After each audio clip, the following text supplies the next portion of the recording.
Ito ang mga salitang galing kay Larissa Vasilva ng Moldova habang nakikipagsapalaran sa Maynila, Pilipinas. Upang makatakas sa kahirapan, nag-aral siya ng Filipino at nag-iisang dumating sa banyagang kapuluan na ito.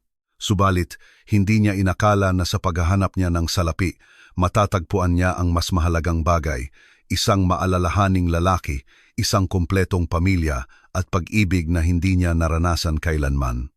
Mula sa pagiging walang-wala hanggang sa pagiging isang profesional na interpreter, mula sa pag-iisa hanggang sa pagiging ina ng 3 anak, lubhang nagbago ang kanyang buhay. Ngayon, pakinggan natin ang kwento ni Larissa Vasilva. Ako si Larissa Vasilva, galing ako sa maliit na bansa ng Moldova. Marahil hindi ninyo alam kung nasaan ang Moldova. Ito ay isang maliit na bansa sa pagitan ng Romania at Ukraine, at isa sa pinakamahihirap na bansa sa Europa. Lumaki ako sa isang maliit na bukirin doon. Talagang mahirap ang pamilya namin. Nagtatrabaho si tatay sa ubasan habang nagpapatakbo si nanay ng poultry farm sa nayon. Nabubuhay kami sa araw-araw na pagtatrabaho. Bata pa lang ako, nakikita ko na ang magaspang na kamay ni nanay at tatay. Gumigising sila ng 5 ng umaga at umuuwi ng lampas 9 ng gabi.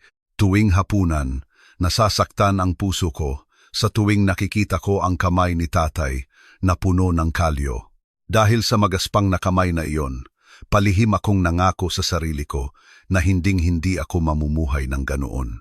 Ang nayon namin ay lugar na walang pag-asa. Sunod-sunod na umaalis ang mga kabataan upang magtrabaho sa Russia o mga bansang Western European tulad ng Italy at Germany. Pagkatapos ng high school, nag-iimpake ng gamit ang mga kaibigan ko at umalis na. Karamihan sa mga babae ay nagiging katulong o tagapag-alaga at ang mga lalaki naman ay nagtatrabaho sa construction. Naniniwala ang lahat na ito ang tanging paraan upang makatakas sa kahirapan. Ako lang ang naiwan sa nayon upang magpatuloy sa pag-aaral. Sa simula, hindi ako sinuportahan ni nanay at tatay sa pag-aaral.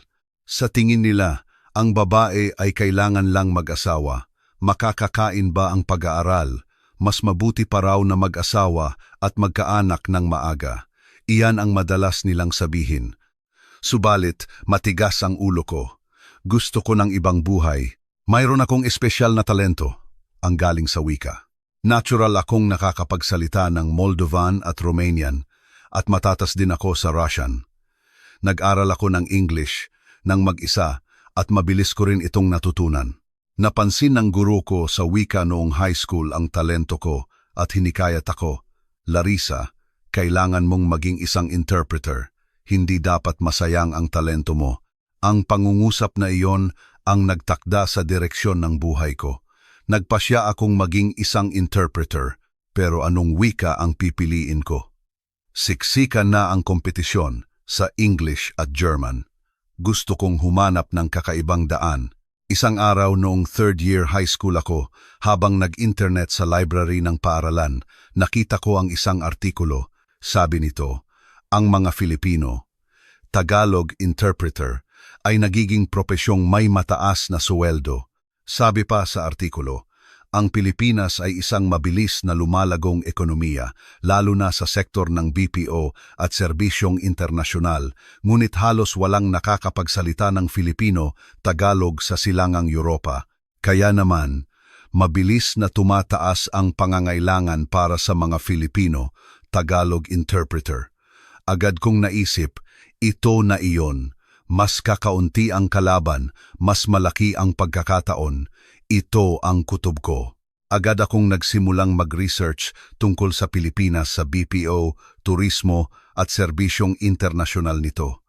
Sigurado ako na tama ang desisyon ko na mag-aral ng Filipino, Tagalog. Pag-uwi ko, sinabi ko kay nanay at tatay ang desisyon ko. Nagalit si tatay. Nasaan ang Pilipinas? Bakit iyon pa ang pinili mo? Sa halip na gumawa ng kakaibang pagpili, mas mabuti pang mag-aral ka ng English o German. Nag-alala rin si nanay at umiling-iling. Pero hindi ako umatras dahil desidido na ako. Nagsimula akong mag-aral ng Filipino, Tagalog online. Nanonood ako ng mga video, nagda-download ng libreng materyales, at nag-aral ng mag-isa. Talagang mahirap sa simula. Ang mismong mga salita at balarila ng Filipino ay napakabago. Pero nakakapagtaka, habang nag-aaral ako, mas nagiging masaya. Pagkatapos ng isang buwan, nakakabasa na ako ng simpleng mga pangungusap. Pagkatapos ng 2 buwan, nakakabuo na ako ng simpleng mga parirala. Lalo akong nahuhumaling sa Filipino, Tagalog. Araw-araw, gumigising ako ng alas 5 ng umaga at nag-aaral ng Filipino, Tagalog ng 2 oras. Pagkatapos ng klase, nag-iistay ako sa library upang magpatuloy sa pag-aaral. Sa gabi, nakahiga ako sa kama at nanonood ng mga Filipino telenovela. Siyempre, halos wala akong maintindihan, pero hindi ako sumuko. Kakaiba ang tingin sa akin ng mga tao sa paligid ko. Tinutukso pa nga ako ng mga kaibigan ko, baliw na si Larissa. Bakit mo pinag-aaralan ng wika ng napakalayong bansa? Pero wala akong pakialam. Sigurado ako na nasa tamang landas ako. Pagkatapos ng high school, nag-apply ako sa Filipino, Tagalog Department ng National University sa Cabecera, Chisinau. Hindi mahigpit ang kompetisyon, kaya madali akong nakapasa. At dahil magaling ang grades ko, nakakuha pa ako ng full scholarship. Lumipat ako sa Chisinau at nagsimula ng buhay kolehiyo. Mahirap ang buhay kolehiyo, pero makabuluhan. Nag-aaral ako habang nagtatrabaho. Naghugas ako ng pinggan sa restaurant at nagbebenta ng prutas sa palengke tuwing weekend. 4 na oras lang ang tulog ko araw-araw, sabay ang trabaho at pag-aaral. Kahit mahirap, nakayanan ko dahil malinaw ang layunin ko. Nang matapos ang first year, nakapasa ako sa FLPT, Filipino Language Proficiency Test, Intermediate Level. Pagdating ng second year, naabot ko na ang advanced level. Kinilala ng mga propesor ang galing ko. Noong third year ko, dumating ang pagkakataong nagbago ng buhay ko. Nag-post ang paaralan ng anunsyo tungkol sa exchange student program. Maaari akong mag-aral sa isang universidad sa Maynila sa loob ng 1 taon. Sasagutin ang tuition, dormitory fee, at bahagi ng living allowance. Ngunit 2 lang ang slots at mahigpit ang kompetisyon. Hinding-hindi ko palalampasin ang pagkakataong ito. 1 linggo akong nagpuyat para isulat ang application letter.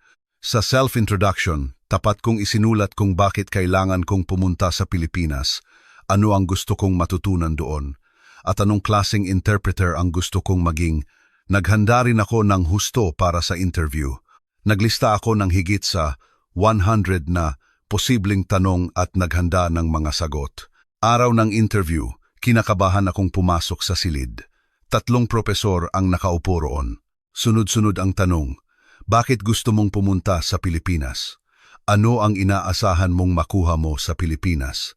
Ano ang plano mo pagbalik mo? Kalmado akong sumagot batay sa inihanda ko. Pagkatapos ng interview, naghintay ako ng 1 linggo. Ang 1 linggong iyon ay parang 1 taon sa akin. Araw-araw, chinecheck ko ang email ko, pero wala pa ring sagot. Nag-aalala ako, baka hindi ako napili. Sa wakas, lumabas ang resulta. Tanggap ako. Nandyan ang pangalan ko sa listahan ng mga tinanggap. Nakaisa lang ako sa kwarto ng dormitoryo at tahimik na umiyak. Luha iyon ng kagalakan. Sa wakas, nahawakan ko ang isang pagkakataon na talagang makakapagpabago ng buhay ko. Tumawag ako kina nanay at tatay upang sabihin sa kanila na magiging exchange student ako sa Pilipinas sa loob ng 1 taon. Bumuntong hininga si tatay, ang layo naman. Nag-alala si nanay, mag-ingat ka, pero hindi nila ako pinigilan. Alam na siguro nila na hindi nila matitinag ang desisyon ko. Nagsimula akong maghanda, ticket, dokumento, pag-iimpake. Ang tanging pag-aari ko ay ilang lumang damit, 1 diksyonaryo ng Filipino, Tagalog at ang aking pangarap. Inilagay ko ang litrato ni nanay at tatay sa bag ko para tiningnan ko kapag nalulungkot ako. Gabi bago ako umalis, hindi ako makatulog. Nangingibabaw ang excitement at takot. Magagawa ko ba ng maayos sa Pilipinas? Makaka-adjust ba ako? Paano kung mag-fail ako? Sandali, Naglipa na sa isip ko ang iba't ibang kaisipan, pero puno rin ako ng pag-asa dahil sa wakas, isang hakbang na lang ang layo ko sa pangarap ko.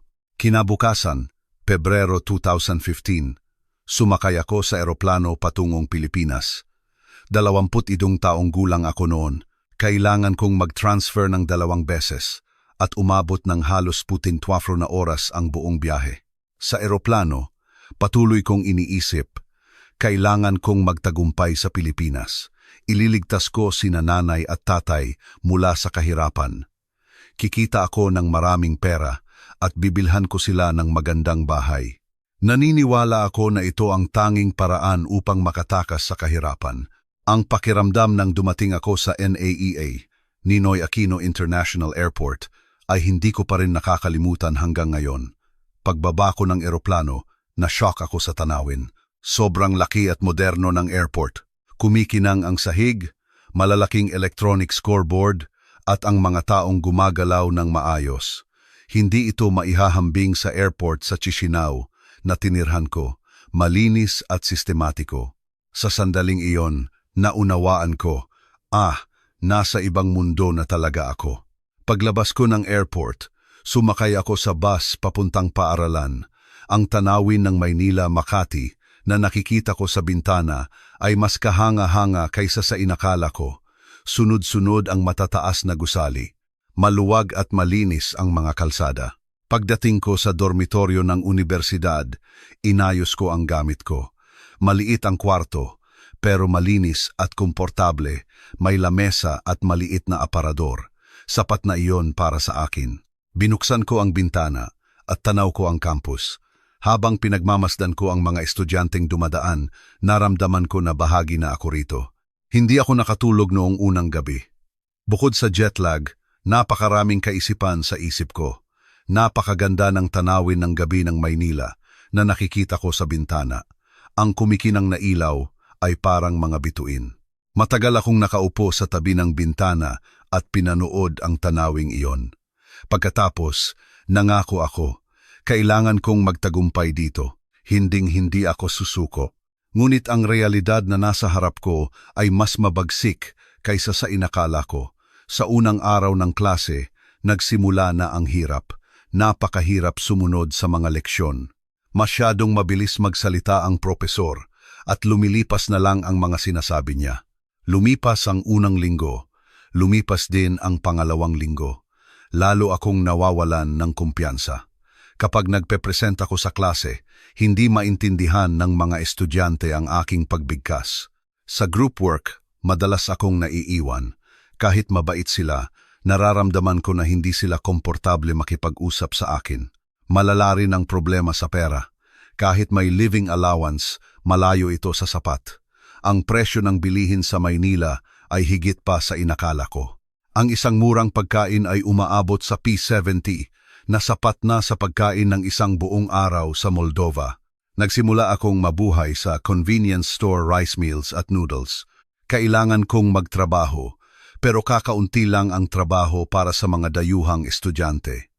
Nag-apply ako sa kalapit na restaurant, pero tinanggihan ako dahil hindi pa ako matatas mag-Filipino, Tagalog. Ganoon din sa coffee shop. Sa huli, nakakita ako ng trabaho sa graveyard shift ng isang convenience store. Nagtatrabaho ako mula alas 3 ng umaga hanggang alas 8 ng umaga. Minimum wage lang, pero wala akong pagpipilian. Nagsimula ang buhay ko ng pag-aaral hanggang hating gabi at gigising ng madaling araw para magtrabaho. Pagod ang katawan ko, pero kailangan kong gawin ito para kumita ng pera. Hindi ako pwedeng humingi ng tulong kina nanay at tatay. Hindi ko rin matiis ang kalungkutan. Gusto kong magkaroon ng kaibigan, pero mahirap. Mayroon ng close circle ang ibang estudyante at mahirap akong makisama. Tuwing lunchtime, mag-isa akong kumakain sa sulok. Tuwing weekend, nasa kwarto lang ako ng dormitoryo. Minsan, umiiyak ako dahil sa labis na pangungulila. Miss ko sina nanay at tatay. Miss ko ang mga kaibigan ko. Miss ko ang maliit na nayon sa Moldova. Ano ba ang ginagawa ko rito? Dapat ba akong bumalik? Minsan, ganoon ang iniisip ko. Lumipas ang 3 buwan ng ganyan. Isang umaga, Habang papunta ako sa paaralan pagkatapos ng graveyard shift, nahihilo ako dahil sa pagod habang nakatayo sa LRT/MRT station. Nang sandaling iyon, may isang lalaki ang dumaan sa harap ko. May nahulog na kung ano mula sa bag niya. Agad ko itong pinulot para isauli, pero dahil sa sobrang pagmamadali, natapon ang hawak kong kape sa damit ng lalaking iyon. Beige na business jacket o barong Tagalog kung formal iyon at lumabas ang malaking mancha ng kape. Natigilan ako sa takot. Pasensya na. I'm so sorry. Paulit-ulit akong humingi ng tawad sa pagmamadali. Akala ko, magagalit ang lalaking iyon dahil madumi na ang mamahaling damit niya. Pero, nakakagulat, hindi siya nagalit. Ay, okay lang. Nagmamadali rin ako, sabi niya, at ngumiti upang aliwin ako. Tiningnan niya ang jacket at iwinagayway ang kamay. Wala lang yan. Lalo akong nakaramdam ng pagkaawa. Hindi, ako po ang may kasalanan. Babayaran ko po ang dry cleaning. Kinuha ko ang wallet ko, pero ang totoo, may P100 lang ako roon. Umiling ang lalaki. Huwag na, okay lang talaga. Isasabay ko na lang ito sa dry cleaning. Tinitigan niya ang mukha ko. Siguro napansin niya na dayuhan ako. Hindi ka taga Pilipinas, di ba? Saan ka galing? Galing po ako sa Moldova. Exchange student po. Maingat akong sumagot.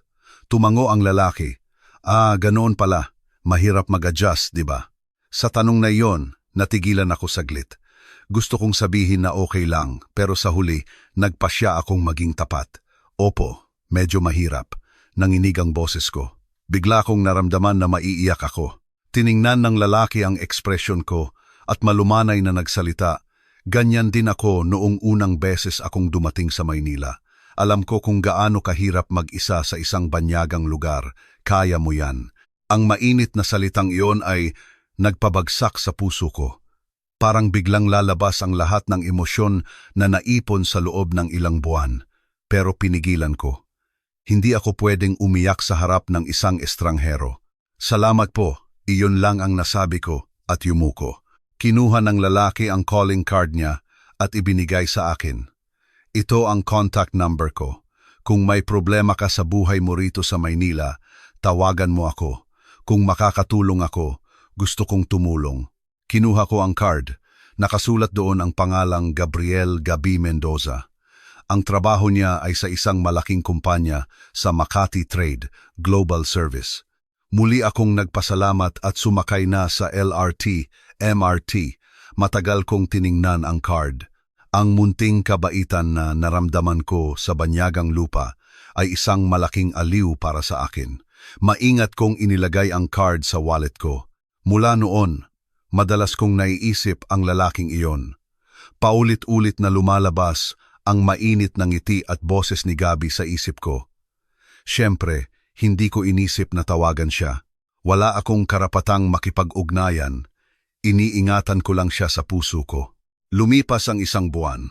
Patuloy akong nabubuhay ng mahirap. Napakahirap maghanda para sa midterm exam. Kahit nagpuyat ako sa pag-aaral, marami pa rin akong hindi naintindihan. Lalo na ang kurso tungkol sa kasaysayan at kultura ng Pilipinas. Iyon ang pinakamahirap. Gabi bago ang exam, nahimatay ako habang nag-aaral sa library.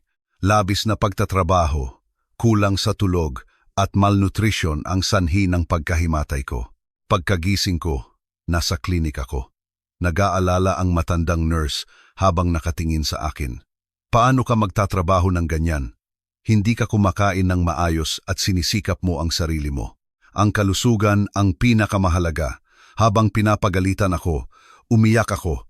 Pakiramdam ko, napakahina ko. Dumating ako sa Pilipinas upang magtagumpay, pero ito ang nangyari sa akin.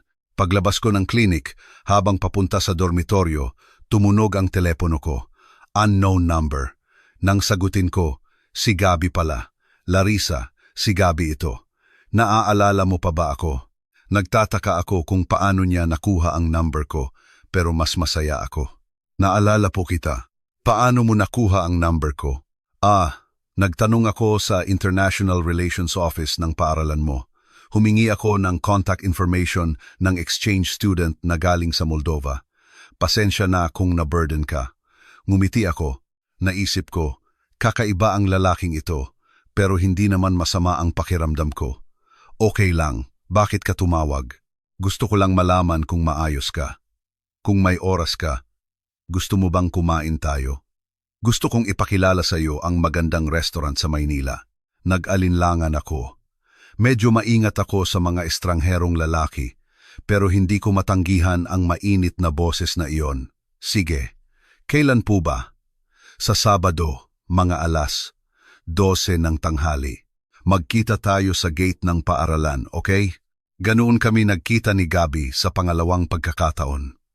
Hindi ko alam noon na ang pagkikita na iyon ang lubos na magpapabago ng buhay ko. Dumating ang Sabado, nagbihis ako ng maayos na matagal ko nang hindi nagagawa. Karaniwan, komportable lang ang suot ko, pero sa araw na iyon, kakaiba ang pakiramdam ko. Pagdating ko sa tagpuan, nauna na si Gabi.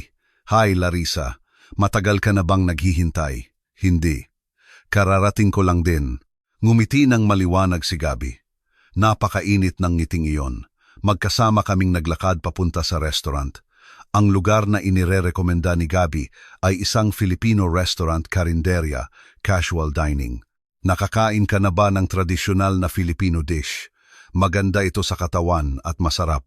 Pagpasok namin sa restaurant, puno ng iba't ibang ulam ang bawat lamesa. Nakakagulat para sa akin. Ang daming ulam, libre ba ito? Nagpaliwanag si Gabi.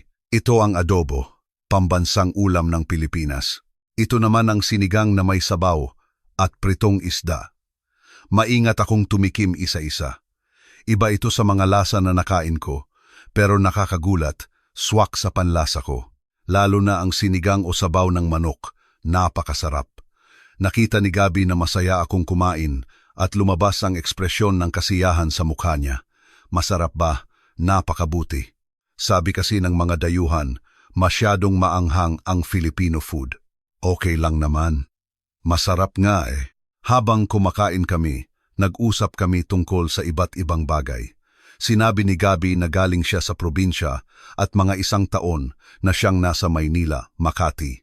Isa siyang bagong empleyado sa malaking kumpanya.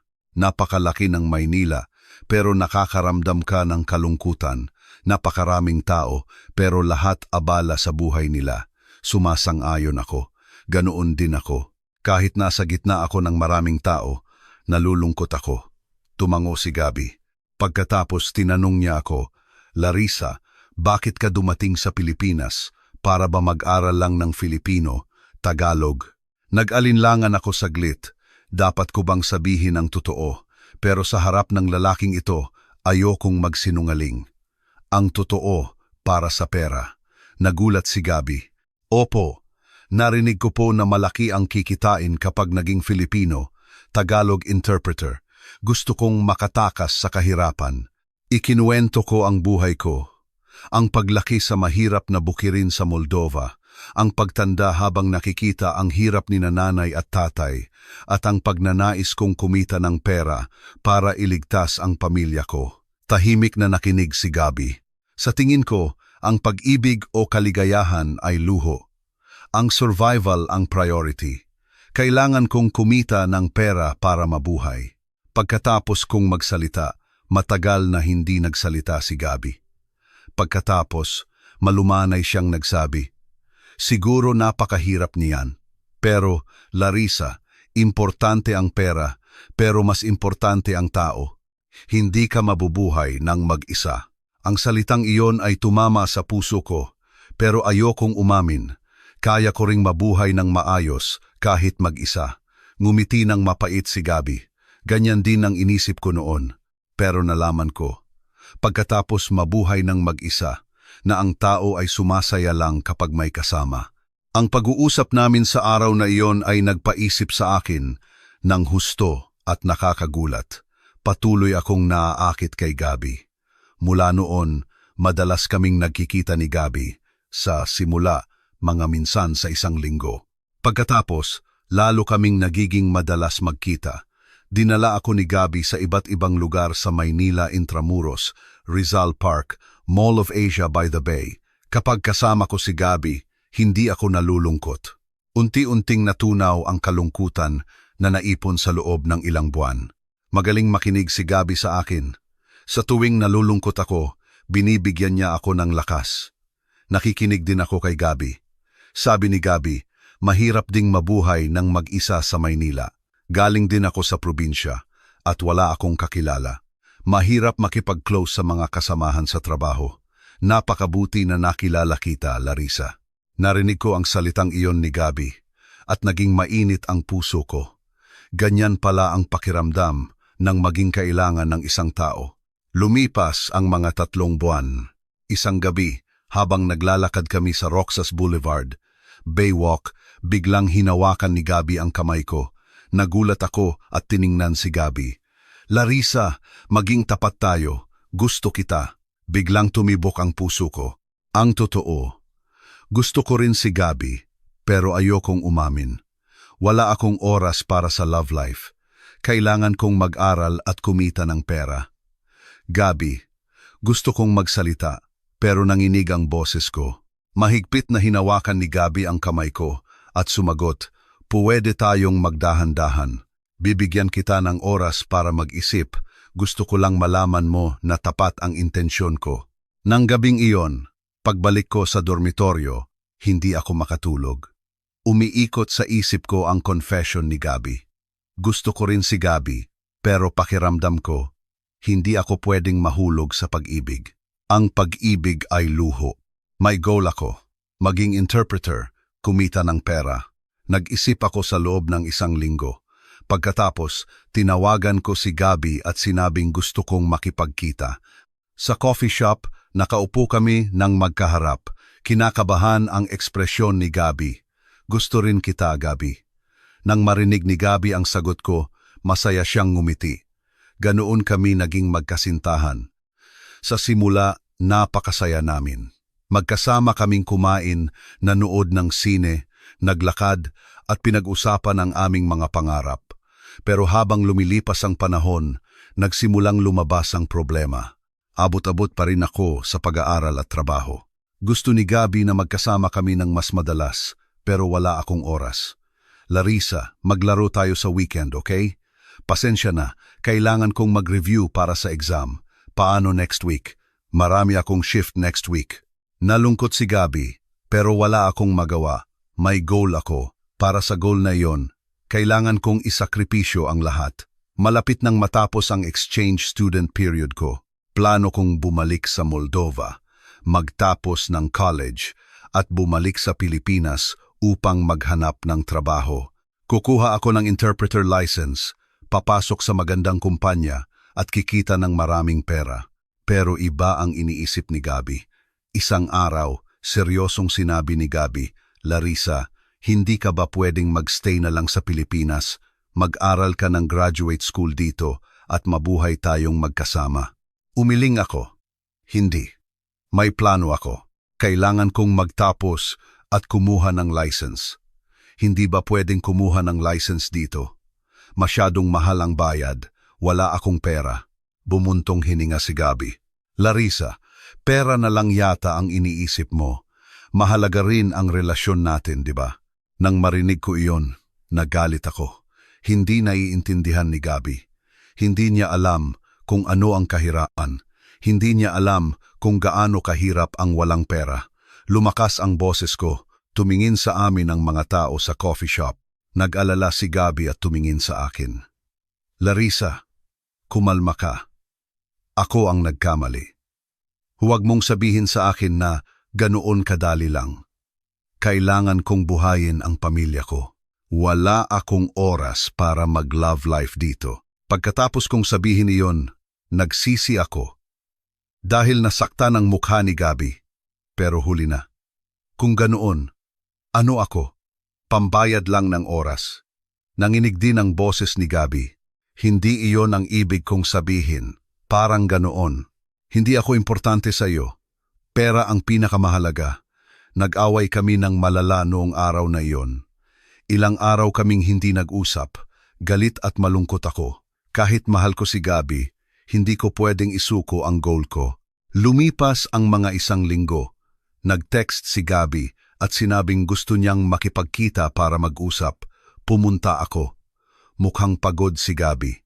Larissa, maghiwalay na tayo. Kahit inaasahan ko na, parang gumuho ang puso ko nang marinig ko iyon. Bakit?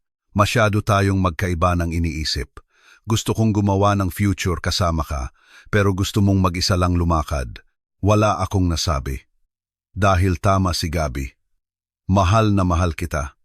Pero hindi pwedeng ganito. Sana maging masaya ka. Tumayo si Gabby at umalis. Naiwan ako roon at matagal na umiyak. Hindi ko alam kung tama o mali ang desisyon ko. Malapit na ang araw ng pag-uwi ko sa Moldova. Nag-impake ako. Matatapos na ang isang taong buhay ko sa Pilipinas. Kahit marami akong natutunan, ang pinakamalaking sakit na nakuha ko ay ang paghihiwalay namin ni Gabby. Sa bus papuntang airport, tiningnan ko ang Maynila. Iba na ang pakiramdam kaysa noong unang beses akong dumating. Hindi na ito estrangherong lungsod, kundi lugar na may alaala, lalo na ang Rizal Park, Baywalk na pinagsamahan namin ni Gabby. Pagbalik ko sa Moldova, muli akong nag-aral. Tinapos ko ang 4th year ko at naghanda para sa interpreter license exam.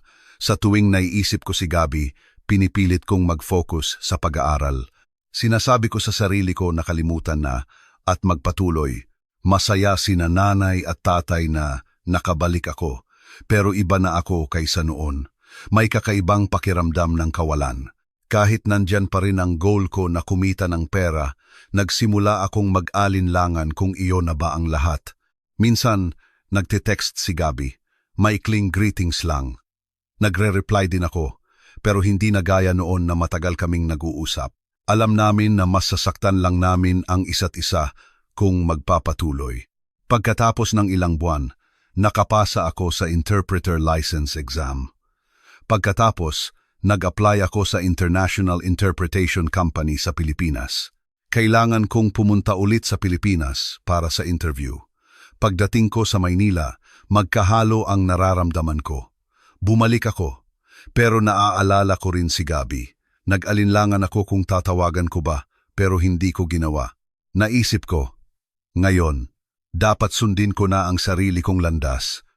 Naging maayos ang interview, kinilala ang galing ko, at natanggap ako, pero hindi kasing taas ng inakala ko ang suweldo. Pero tinanggap ko dahil ang simula ang pinakamahalaga. Ganoon ako bumalik sa Pilipinas.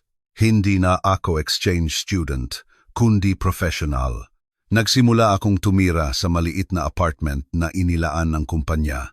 Mahirap ang trabaho. Araw-araw, gumagawa ako ng meeting interpretation at document translation. Pag-uwi ko, pagod ako at agad natutulog. Kahit kumikita ako, hindi ako masaya. Palagi akong may pakiramdam ng kawalan. Isang araw, nakakuha ng malaking international conference interpretation job ang kumpanya, isang pagpupulong sa pagitan ng European company at Philippine company. Naghanda ako ng husto. Araw ng meeting, kinakabahan akong umupo sa interpretation booth. Pero nakakagulat, isa sa mga kalahok mula sa panig ng Pilipinas ay si Gabby. Nagulat din siya nang makita niya ako. Pagkatapos ng meeting, lumapit si Gabby. Larissa, ang tagal nating hindi nagkita. Oo, ang tagal na. Nakatayo kami ng nahihiya. Maraming gustong sabihin, pero hindi alam kung paano magsimula. Gusto mo bang magkape?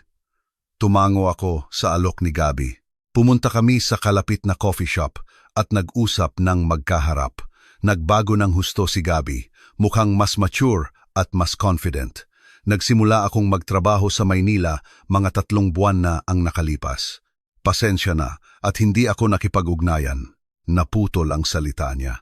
Ngumiti ng mapait si Gabby. Hindi rin ako nakipag-ugnayan sa iyo. Hindi ko alam kung ano ang dapat kong sabihin. Matagal kaming nanahimik. Pagkatapos nagtanong si Gabby, masaya ka ba? Ginagawa ko ang gusto kong trabaho at kumikita ako pero hindi ako masaya. Hindi ko alam. Iyon ang tapat kong sagot. Tumango si Gabby. Ako, maayos ang trabaho ko, pero may kulang pa rin. Nang marinig ko iyon, tiningnan ko lang si Gabby. Tumingin din si Gabby sa akin. May pag-ibig pa rin sa tingin niyang iyon. Larissa, Puwede ba tayong magsimulang muli? Biglang tumibok ang puso ko.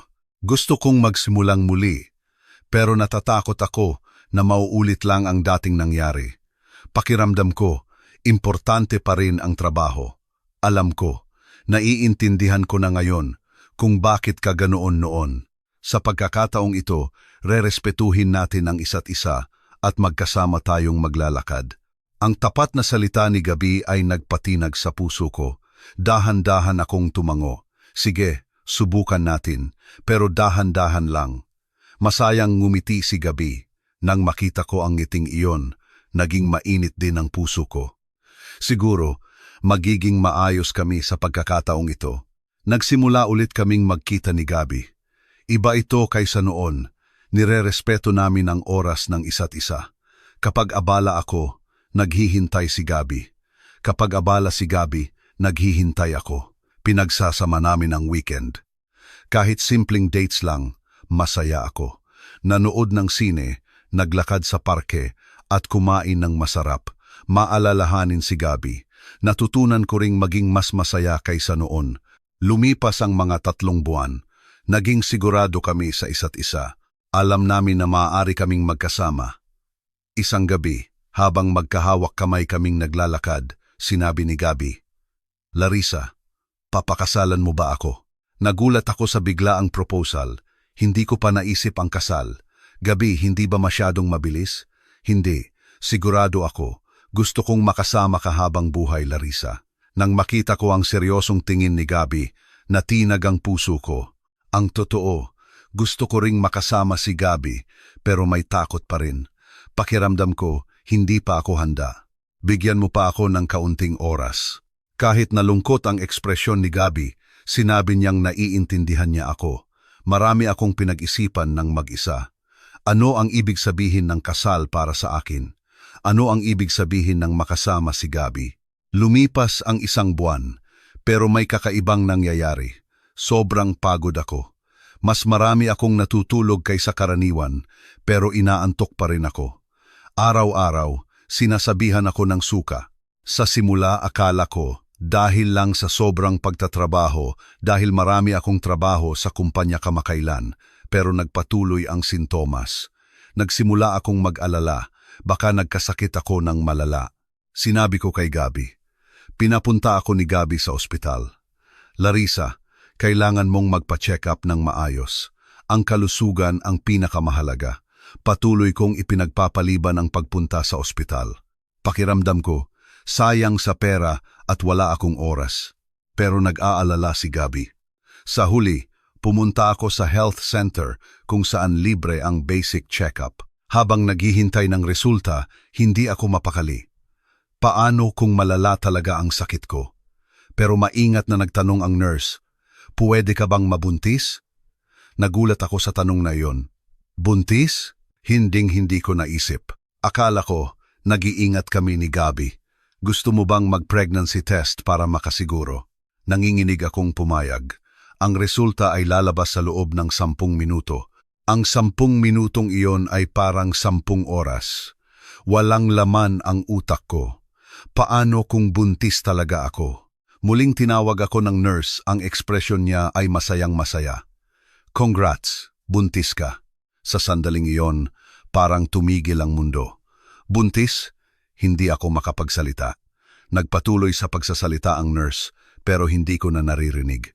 Paglabas ko ng health center, umupo ako sa isang bench. Nanginginig ang kamay ko. Hindi ko alam kung ano ang dapat kong gawin. Hindi pa ako handa. Hindi pa ako kasal. Nagsisimula pa lang ang career ko.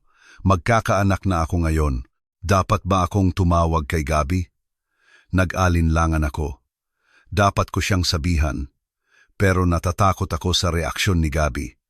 Paano kung ma-burden siya? Paano kung sabihin niyang maghiwalay na kami?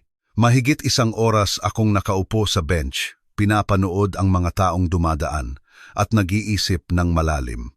May maliit na buhay na lumalaki sa loob ng tiyan ko. Hindi ka pani-paniwala. Sa huli, tinawagan ko si Gabi. Masaya ang boses ni Gabi nang sumagot siya. "Larissa, ano ang resulta ng check-up? Okay ka ba?" "Gabi, puwede ba tayong magkita?" Ngayon na, nanginginig ang boses ko. Napansin din ni Gabi na may kakaiba. Ano? May masakit ba? Hindi. Hindi iyon. Pag-usapan na lang natin kapag nagkita tayo. Sinabi ko sa kanya ang address ng coffee shop malapit sa kumpanya niya. Sinabi ni Gabi na pupunta siya agad. Pagbaba ko ng telepono, pumunta ako sa coffee shop. Umorder ako ng kape, pero hindi ko mainom. Nanginginig ang kamay ko.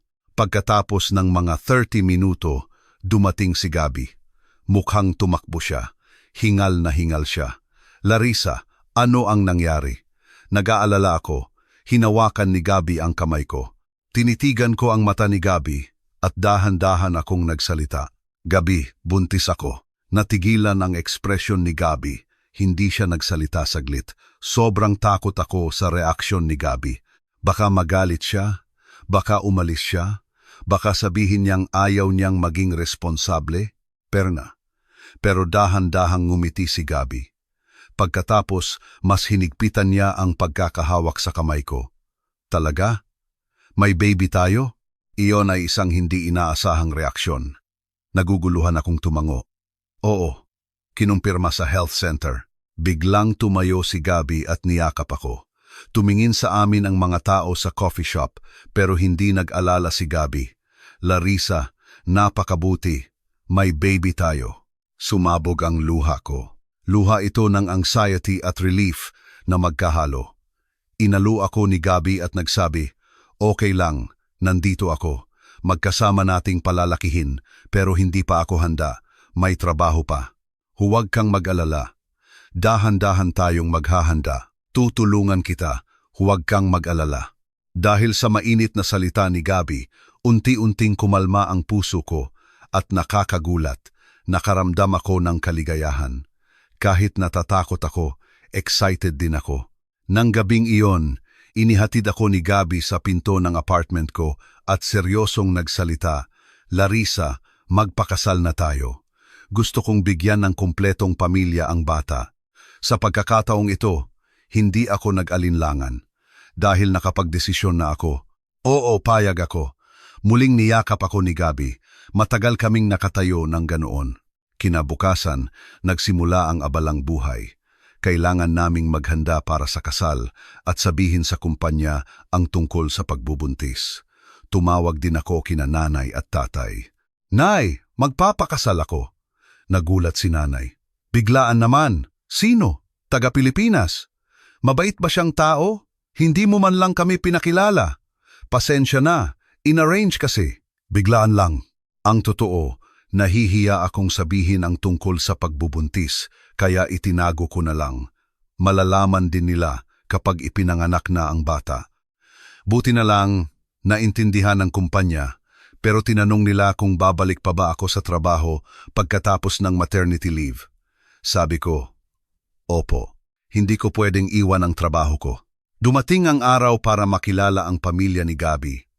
Sobrang kinabahan ako. Hindi ko alam kung tatanggapin ba nila ang dayuhang daughter-in-law. Sabi ni Gabi na walang problema, pero hindi pa rin ako mapakali.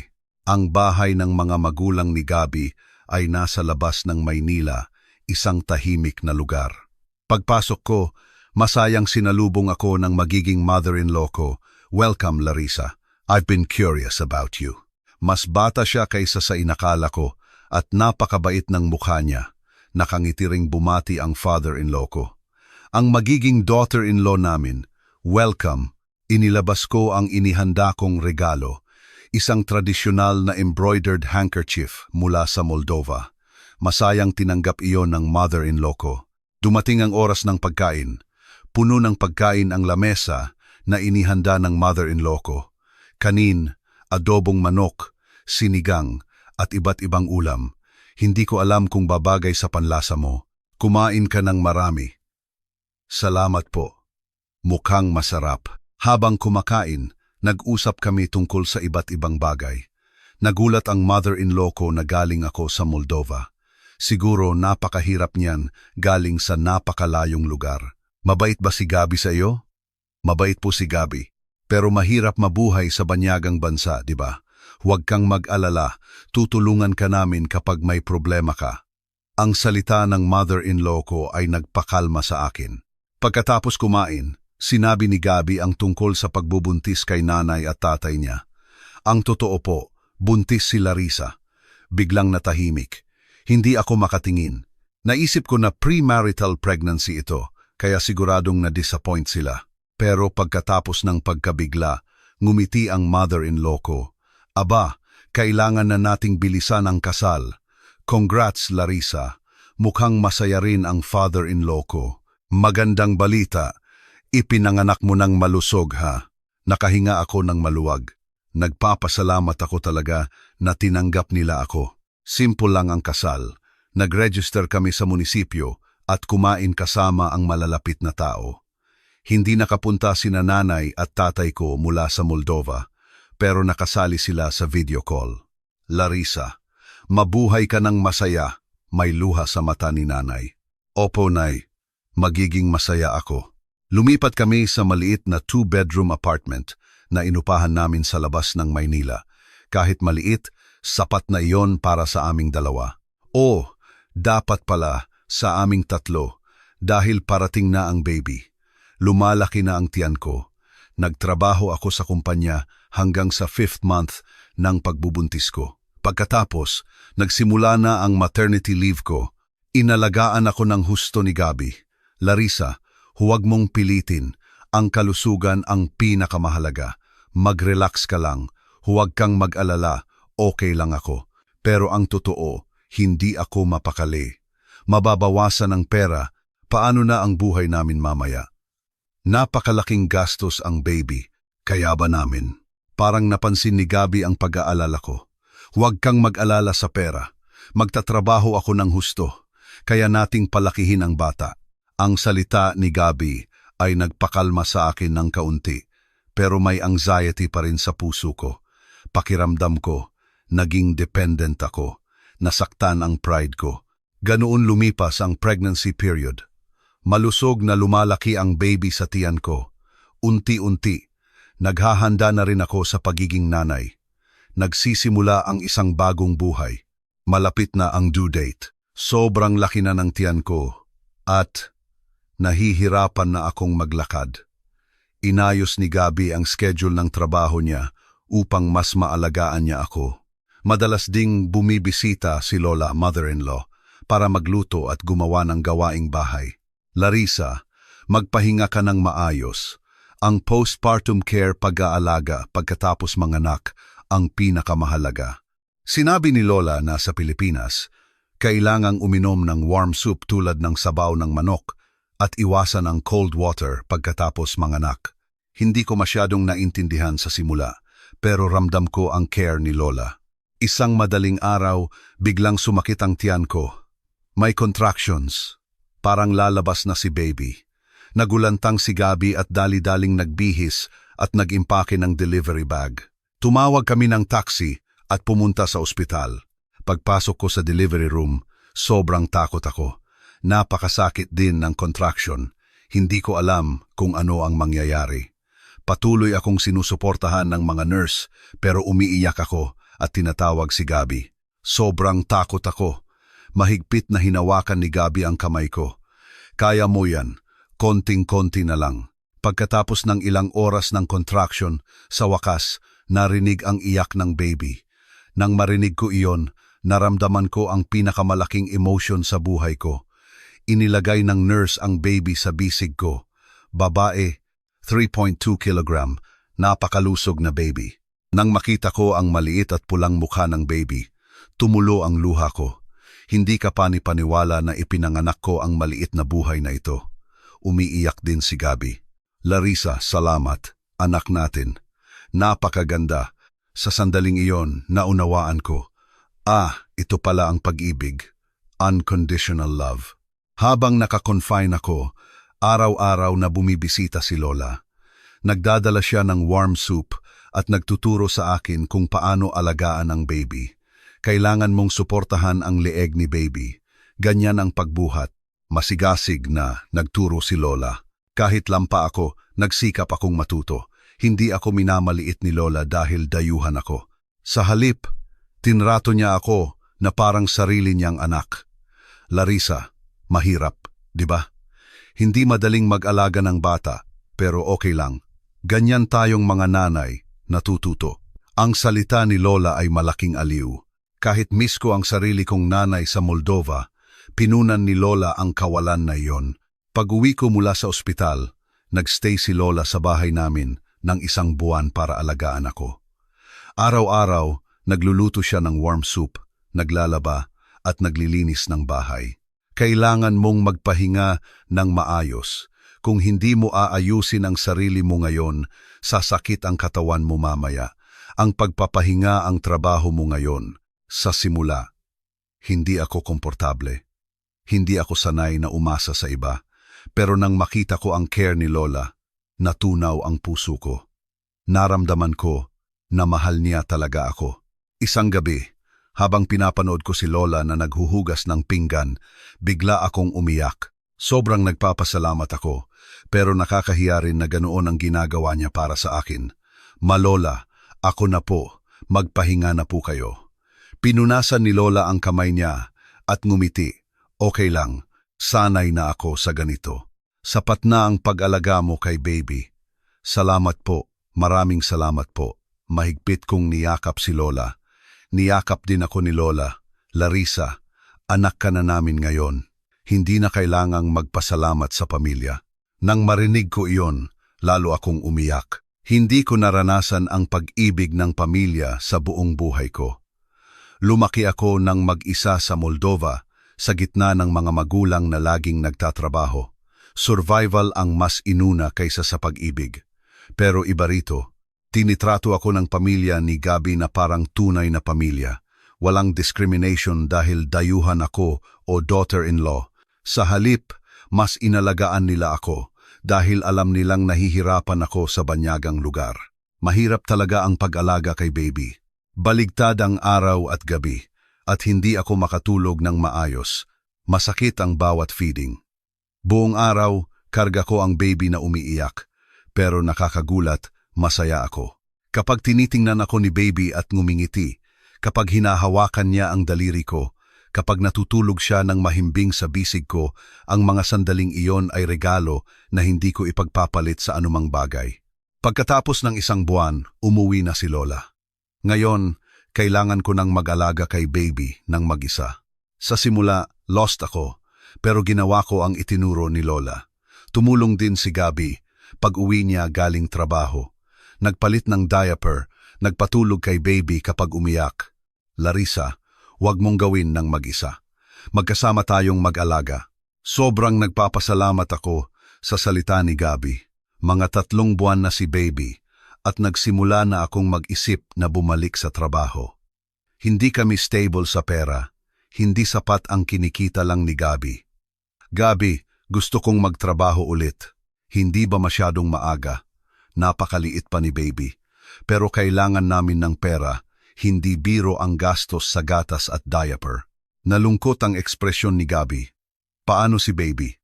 Ipadadala natin sa daycare o maghahanap ako ng trabaho na pwedeng gawin sa bahay. Nagsimula akong maghanap ng freelance translation work na pwedeng gawin sa bahay. Nagtatrabaho ako habang natutulog si baby sa tanghali o sa gabi. Siyempre, hindi madali, kulang ang tulog at mahirap mag-focus. Pero hindi ko pwedeng isuko ang karir ko. Importante pa rin iyon para sa akin. Ayokong mapag-iwanan sa lipunan dahil lang sa nag-aalaga ako ng bata. Minsan, binibisita ni Lola si baby. Sa mga sandaling iyon, nakakapag-focus ako sa trabaho. Larissa, huwag mong pilitin ang sarili mo. Importante si baby at importante rin ang kalusugan mo. Okay lang po ma, kaya ko po. Ang totoo, sobrang pagod ako. Pero ayokong umamin. Ayokong ipakita ang kahinaan ko. Isang madaling araw habang natutulog si baby, gumagawa ako ng translation work. Bigla akong umiyak. Sobrang pagod, sobrang lonely. Miss ko ang pamilya ko sa Moldova. Nagising si Gabi at lumapit sa akin. Larissa, bakit ka umiiyak? Ano ang nangyari? Wala. Pagod lang ako. Niyakap ako ni Gabi. Larissa, hindi ka nag-iisa. Nandito ako at nandito si Mama. Kapag pagod ka, puwede kang umasa sa amin. Nang marinig ko iyon, lalo akong umiyak. Buong buhay ko, mag-isa lang ako. Napakahirap umasa sa iba. Pero patuloy akong niyakap ni Gabi. Ang galing mo, napakagaling mo na nag-aalaga ka ng bata at nagtatrabaho. Ang comfort ni Gabi ay dahan-dahang nagpakalma sa puso ko. Naintindihan ko na hindi kahinaan ang humingi ng tulong sa iba. Naunawaan ko na ganyan pala ang magkasama sa buhay. Kinabukasan, tumawag ako kay Lola. Ma, pupwede mo bang alagaan sandali si baby? May kailangan lang akong gawin. Siyempre anak, anytime. Dadalhin ko rito. Masayang tumulong si Lola. At nagbigay siya ng isang suggestion. Larissa, bakit hindi na lang kayo lumipat sa bahay namin? Maluwag ang espasyo at mas madali akong makakapag-alaga kay baby. Sa simula, gusto kong tanggihan. Pakiramdam ko, burden ang tumira sa biyenan. Pero magandang ideya rin ito para kay Gabi. Larissa, pag-isipan mo. Pansamantala lang, sa tulong ni Mama, makakapag-focus ka sa trabaho mo. Pagkatapos mag-isip, nagpasya kaming lumipat sa bahay ng biyenan. Plano lang namin na pansamantala at hihigit kaming mag-iipon para mag-isa ulit. Ang buhay sa biyenan ay mas komportable kaysa sa inakala ko. Sobrang mahal ni Lola ang apo niya at sinisikap niyang bigyan ako ng oras para makapagtrabaho. Mabait din si Lolo father-in-law. Nagtatrabaho ako sa araw at sa gabi, kasama ko si baby. Tuwing weekend, dinadala namin ni Gabi si baby sa parke. Simple, pero masayang buhay. Isang gabi, sama-sama kaming kumain ng dinner. Nasa lamesa ang inihanda ni Lola na mainit na sabaw ng baka at ulam. Masayang-masaya si baby habang karga ni Lolo. Larissa, hindi mo ba miss ang pagkain ng inyong bansa? Puwede akong magluto para sa iyo. Nagtanong si Lola. Umiling ako. Okay lang po. Sanay na ako sa Filipino food ngayon. At saka, parang bahay ko na po ito. Iyon ang tapat kong salita. Mas naramdaman ko ang pag-ibig ng pamilya dito kaysa sa Moldova. Hinawakan ni Lola ang kamay ko. Larissa, isa ka sa mahalaga naming pamilya. Huwag mong kalimutan yan. Nangingilid ang luha ko. Luha iyon ng kaligayahan. Sa wakas, naunawaan ko na may mas mahalaga kaysa sa pera. Ang mapagmahal ay napakalaking blessing. Isang taon na si baby. Nagdaos ng maliit na birthday party ang pamilya ng biyenan. Nagtipo ng mga kamag-anak para mag-congratulate. Gusto ko sanang suotin kay baby ang tradisyonal na damit ng Moldova, pero nagpasya akong barong na lang. Napakaganda ng baby ko na nakasuot ng barong. Ang pinakamaganda naming apo. Tawa ng tawa si Lolo habang karga ang apo niya. Masaya rin ako. Nagpapasalamat ako na lumalaki si baby sa ganitong mainit na pamilya. Pero may anxiety pa rin sa puso ko. Hindi stable ang kita ng freelance work. Lalo akong nagiging burden sa biyenan. Gusto kong maghanap ng formal job ulit. Sinabi ko kay Gabi. Gabi, gusto kong maghanap ulit ng trabaho. Maliit pa si baby, okay lang ba? Ipadadala ko na lang sa daycare. Gusto kong magtrabaho ulit. Nirerespeto ni Gabi ang desisyon ko. Sabay kaming naghanap ng daycare. Buti na lang, may magandang public daycare malapit sa bahay at mura lang ang bayad. Nagulat ako. Napakaganda ng child support sa Pilipinas. Sa Moldova, halos walang government support para sa childcare at medical expenses. Nagsimula na akong ipadala si baby sa daycare. Sa simula, masakit ang puso ko. Okay lang bang ipadala ang ganoong kaliit na baby? Nakakaramdam ako ng guilt. Pero sobrang inalagaan ng mga teacher sa daycare. Huwag kang mag-alala, nanay. Aalagaan namin ng mabuti. Dahil sa mabait na salita ng teacher, kumalma ako ng kaunti. Nagsimula akong maghanap ulit ng trabaho. Nag-apply ako sa maraming lugar. Interpretation company, translation company, trading company. Nag-interview din ako ng ilang beses. Pero kapag nalaman nilang may anak ako, nag-aalangan sila. Puwede bang madalas kang mag-leave kapag nagkasakit ang bata? Marami kaming overtime, okay lang ba? Nagulantang ako sa mga tanong ng interviewer. Ipinaliwanag ko na kaya kong gawin ng maayos ang trabaho kahit may anak, pero hindi madali. Lumipas ang mga isang buwan. Isang trading company ang tumawag at nagsabing tanggap ako. Hindi kasing taas ng dati ang suweldo, pero sa wakas, nagkaroon ako ng trabaho. Sobrang saya ko. Larissa, congrats. Ang galing. Masaya si Gabi para sa akin. Masaya rin si Lola. Napakagaling ng daughter-in-law namin. Nag-aalaga ng bata at nagtatrabaho pa. Sa unang araw ng trabaho, kinakabahan ako. Nag-aalala ako sa paghihiwalay namin ni Baby at kung magagawa ko ba ng maayos ang trabaho, pero kailangan kong gawin. Dahil nagpasya akong hindi isuko ang pangarap ko, ang pangunahing trabaho ko sa kumpanya ay translation ng mga email sa mga overseas buyer at phone interpretation. Abala ang trabaho, pero nakakapagbigay ng satisfaction. Pakiramdam ko, naging bahagi ulit ako ng lipunan. Pero sobrang hirap pagsabayin ang childcare at trabaho. Paghatid kay Baby sa daycare sa umaga, pasok sa trabaho. Pag-uwi sa hapon, sundo kay Baby. Pag-uwi, pakain, paligo, patulog. Sa gabi, gawaing bahay, laba, linis at paghahanda para sa susunod na araw.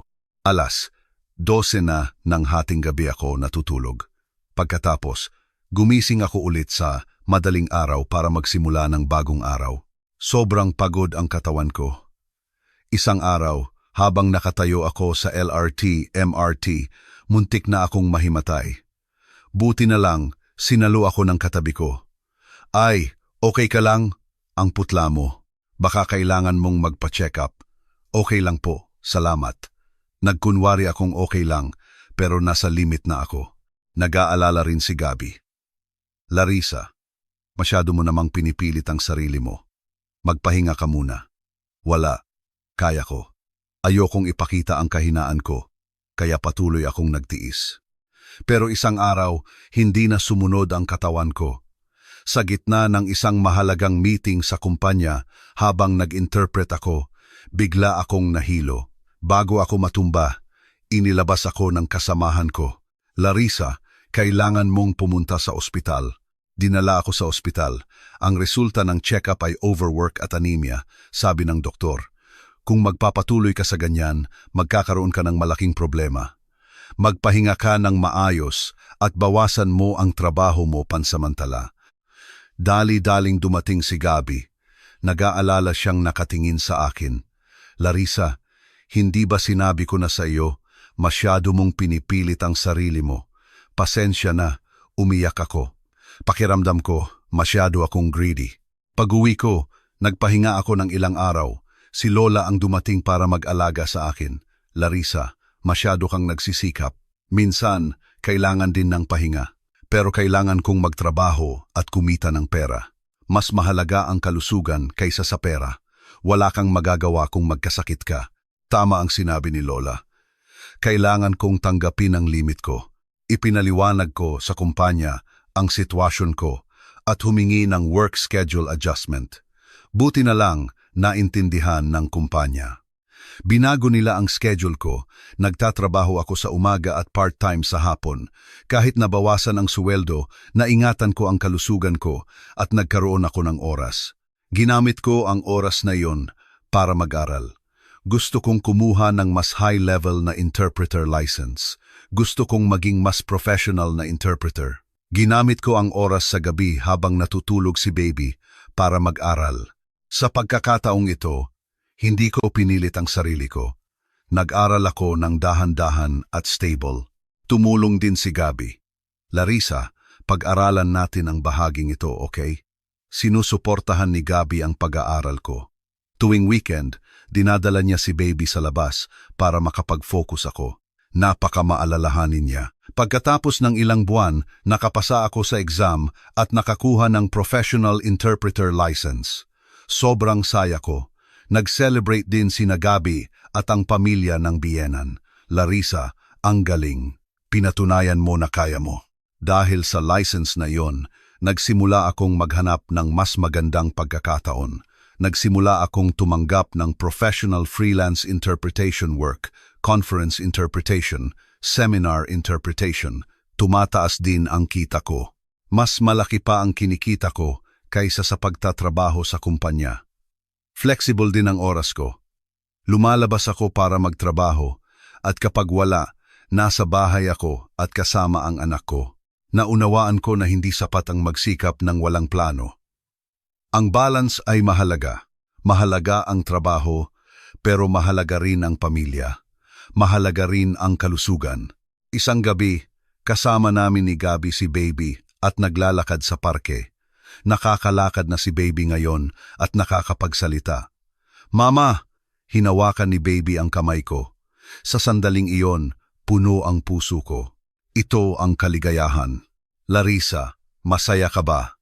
Nagtanong si Gabi. Tumango ako. Masayang masaya ako. Hindi ko inakala na magkakaroon ako ng ganitong buhay. Naalala ko ang unang beses na dumating ako sa Pilipinas. Noon, pera lang ang iniisip ko. Tagumpay lang. Pero iba na ngayon. Alam ko na ang sandaling ito. Kasama ang mga mahal ko. Ang tunay na tagumpay. Siyempre, may goal pa rin ako. Maging mas magaling na interpreter. Gumawa pa ng mas maraming trabaho. Pero hindi na iyon ang lahat. Ang oras kasama ang pamilya, pag-ibig at kaligayahan ay pantay na mahalaga. Pagkatapos ng mahigit 1 taon sa bahay ng biyenan, nag-isa na ulit kami. Nag-ipon kami at nakakuha ng maliit na apartment. Kahit maliit, may sariling espasyo kami para sa pamilya namin. "Larissa, ito ang bahay natin, ang tunay nating bahay." Sobrang excited si Gabi. Masaya rin ako. Galing ako sa Pilipinas nang walang-wala. At ngayon, nakatira ako sa sarili naming bahay kasama ang pamilya ko. Sa unang gabi ng paglipat, pagkatapos matulog ni Baby, kaming dalawa lang ni Gabi ang nakaupo. "Gumawa tayo ng pamilya dito, ha?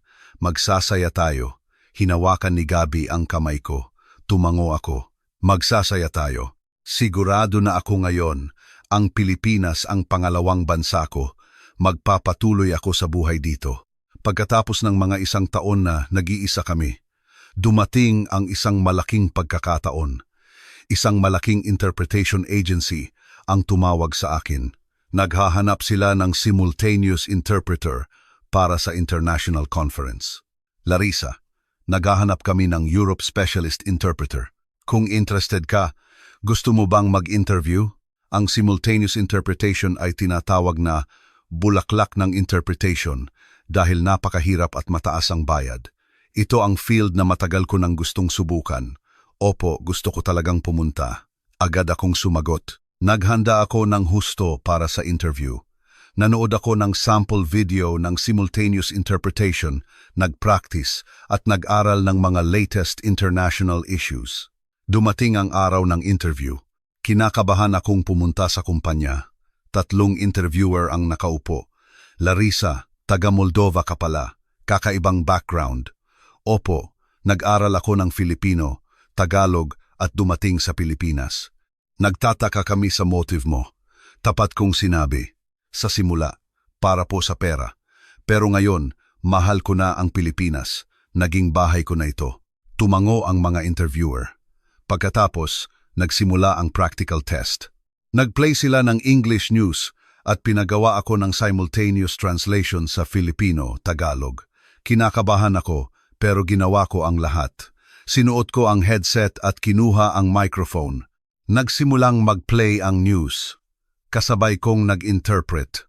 "Mga ginang at ginoo, inihayag ngayon ng European Union ang bagong batas sa kapaligiran." Nag-focus ako sa translation. Pagkatapos, ngumiti ang mga interviewer. Magaling, accurate ang pronunciation, at mabilis mong naintindihan ang context. Positive ang feedback ng mga interviewer. Pagkatapos ng 1 linggo, natanggap ko ang offer. Naging official simultaneous interpreter ako. Pag-uwi ko, sinabi ko kay Gabi, "Gabi, tanggap ako, talaga. Larissa, ang galing." Binuhat ako ni Gabi. Pumalakpak din ang anak ko. "Ang galing ni Mama." Ang unang interpretation job ko ay pagkatapos ng 1 buwan. Isang international trade conference, malaking event kung saan nagtipon ang mga European at Asian company. "Gabi, bago ang event, hindi ako makatulog. Magagawa ko ba ng maayos? Paano kung magkamali ako?" Nag-aalala ako. Hinawakan ni Gabi ang kamay ko.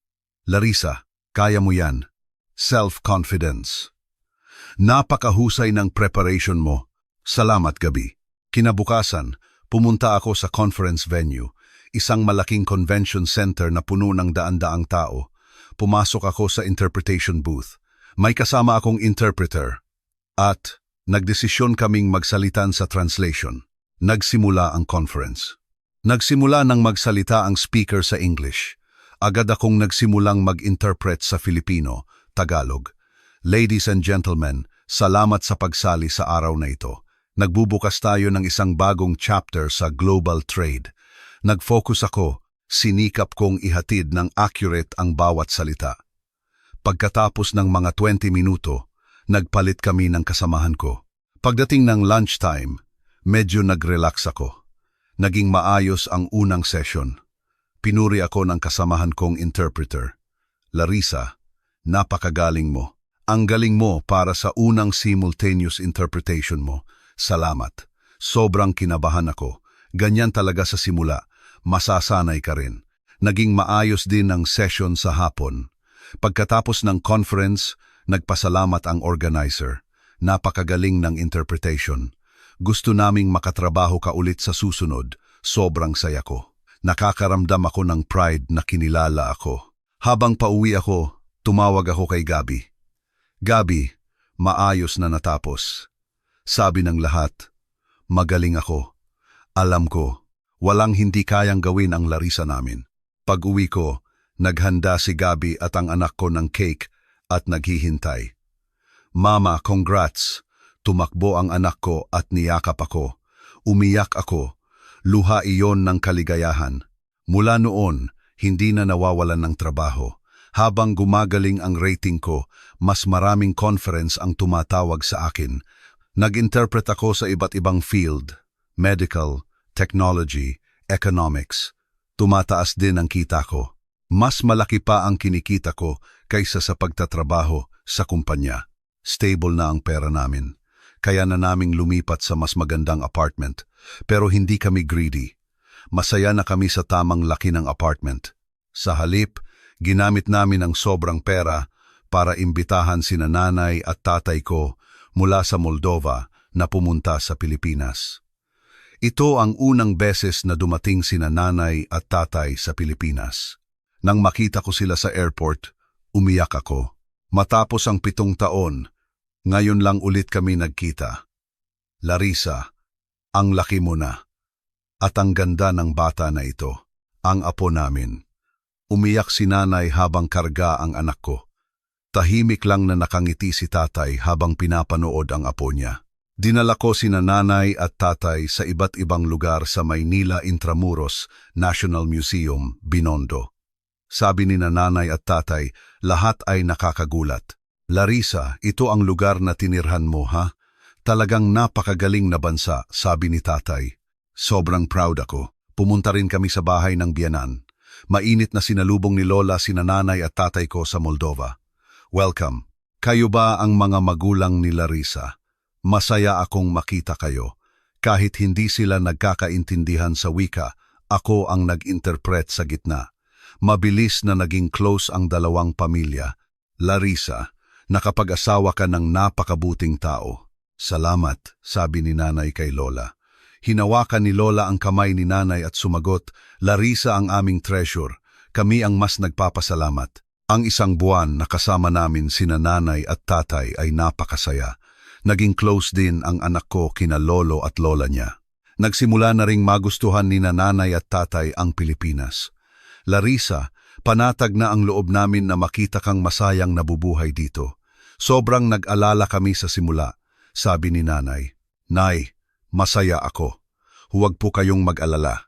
Araw ng pag-alis ni nanay at tatay, nagpaalam kami sa airport.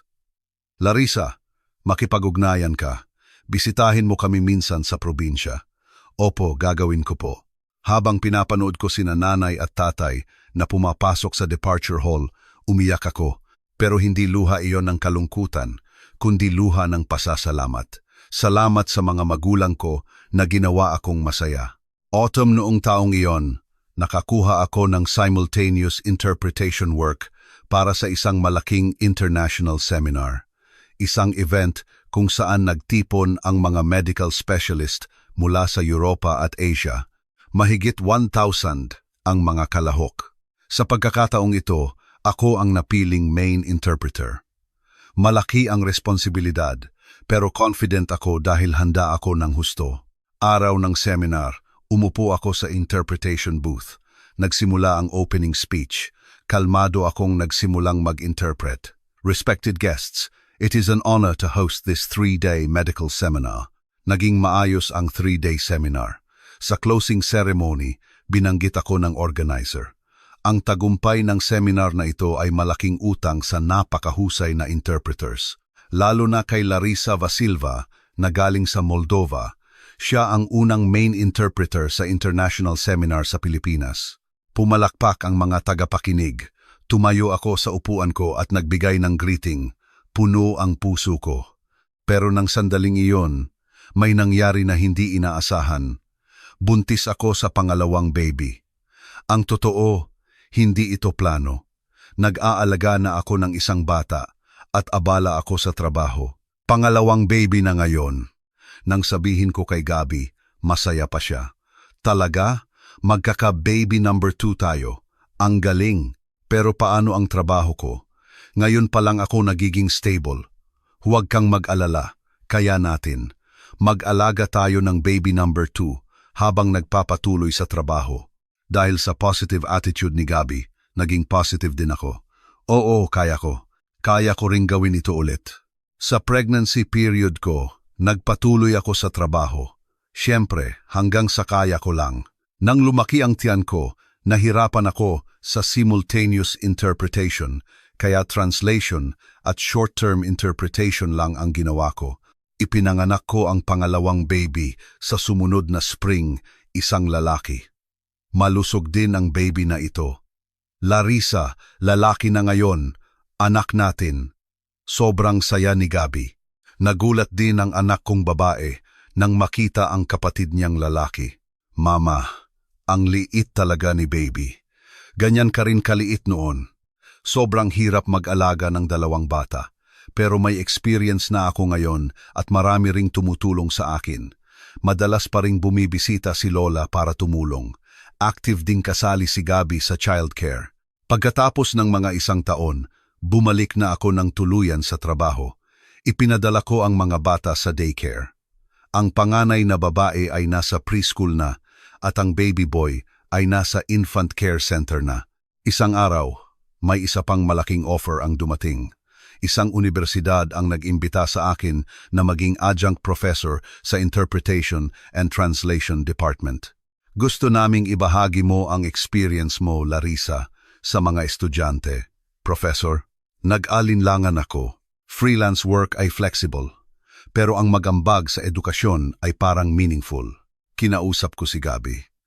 Gabi, may offer ako na maging professor. Ano sa tingin mo? Parang magandang pagkakataon. Meaningful na ibahagi mo ang experience mo, di ba? Pero mas maraming oras ang kakainin. Huwag kang mag-alala. Mag-adjust tayong magkasama.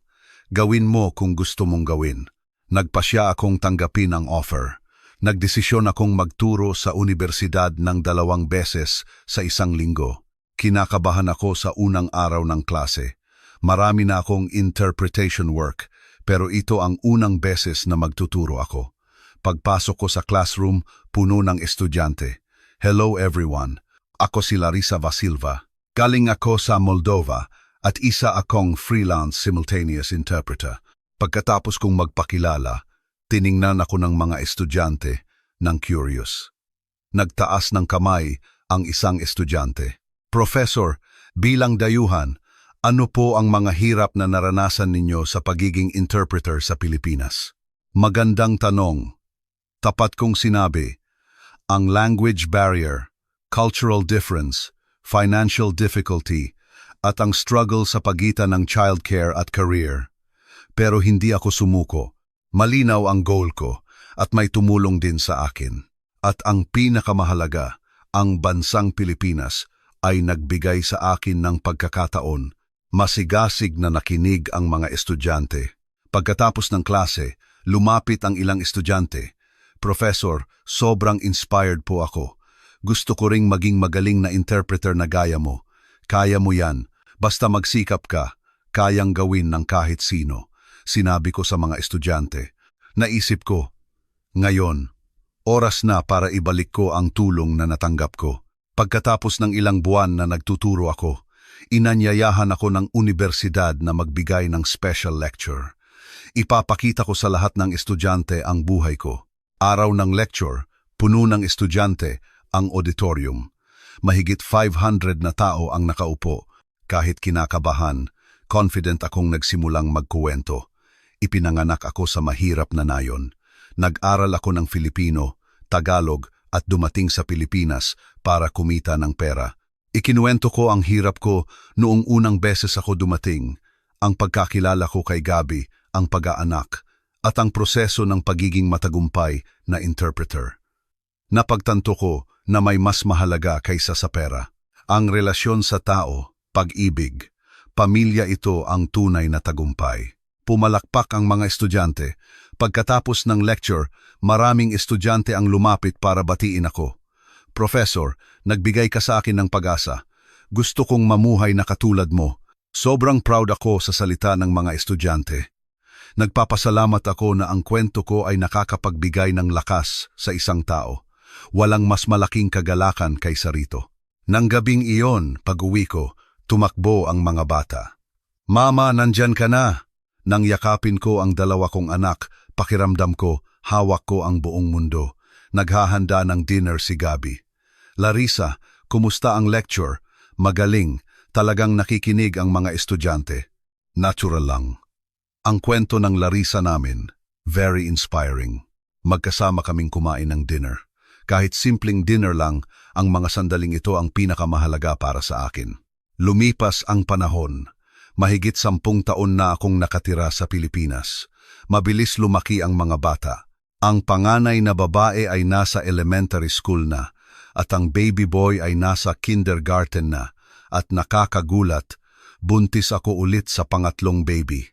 Gabi, parang buntis ulit ako. Talaga? Wow!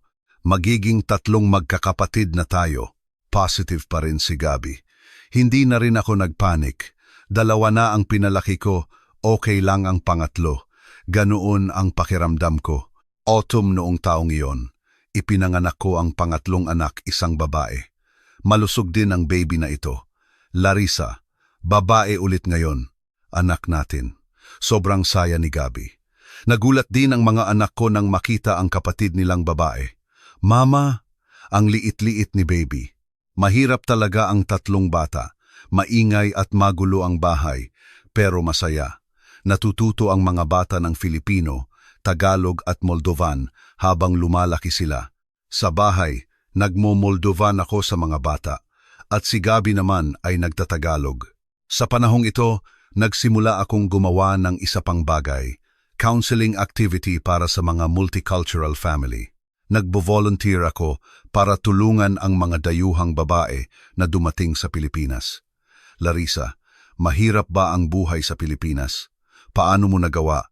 Nagtanong ang isang babaeng taga-Ukraine na may luha sa mata. Sa simula, napakahirap ko rin. Lonely at takot ako. Lahat ay estranghero. Ibinahagi ko ang experience ko kung paano ako nag-aral ng Filipino, Tagalog, kung paano ako nakipag-ugnayan sa mga tao, at kung paano ko sinikap pagsabayin ang trabaho at childcare. Pero huwag kang susuko. Kung may goal ka, makikita mo ang daan. At importante rin ang humingi ng tulong. Maraming babae mula sa mga multicultural family ang lumapit sa akin. Masaya akong gumawa ng oras para tulungan sila. Dahil ngayon, oras na para ibahagi ko ang tulong na natanggap ko. Isang araw, nakipag-ugnayan sa akin ang ahensya ng gobyerno. Inimbitahan nila akong sumali bilang consultant member sa Multicultural Policy Advisory Committee. Ang experience at expertise ni Larissa ay malaking tulong sa paggawa ng policy. Pakiramdam ko, isang honor iyon. Isang beses sa isang buwan, akong sumasali sa meeting. Nagbibigay ako ng opinion sa policy at support para sa mga multicultural family. Kailangan nating bigyan ng mas maraming language education ang mga multicultural children. hindi lang Filipino, Tagalog, kundi ang mother tongue din ng mga magulang. Importante rin ang job training. Kailangang tulungan natin ang mga dayuhang asawa na maging financially independent. Na-apply ang opinion ko sa policy. Sa totoo lang, tumaas ang budget para sa multicultural family support at dumami ang mga program. Sobrang proud ako. Sa kabilang banda, nagpatuloy din ang career ko bilang interpreter. Kinilala na ako ngayon bilang representative interpreter ng Pilipinas. Sa tuwing may international event, ako ang unang hinahanap. Isang araw, dumating ang isang malaking honor. Bibigyan ako ng medal ng gobyerno. Ito ay award para sa mga dayuhan na may contribution sa lipunan ng Pilipinas. Kinikilala ang professionalism ni Larissa Vasilva bilang interpreter at ang contribution niya sa multicultural society development. Umiyak ako nang matanggap ko ang medal. Naalala ko ang babae na galing sa mahirap na nayon sa Moldova na nag-iisang dumating sa Pilipinas. Ang babaeng iyon ay pera at tagumpay lang ang alam, pero ngayon, alam na niya ang tunay na mahalaga. Lumipas pa ang ilang taon. Mabilis na lumaki ang mga bata, mas lumakas ang pamilya namin. Nakabili na kami ngayon ng maliit na bahay sa labas ng Maynila. Hindi rented, kundi tunay na bahay namin. Larissa, ito na ang bahay natin sa wakas. Sobrang saya ni Gabi. Masaya rin ako. Galing ako sa Pilipinas nang walang-wala at ngayon nakatira ako sa sarili naming bahay kasama ang pamilya ko. May bago akong dream ngayon. Isulat ang kwento ko. Isang libro na makakatulong sa mga dayuhan na gustong pumunta sa Pilipinas at sa mga nagtatayo ng multicultural family. Gabi, gusto kong magsulat ng libro. Magandang ideya.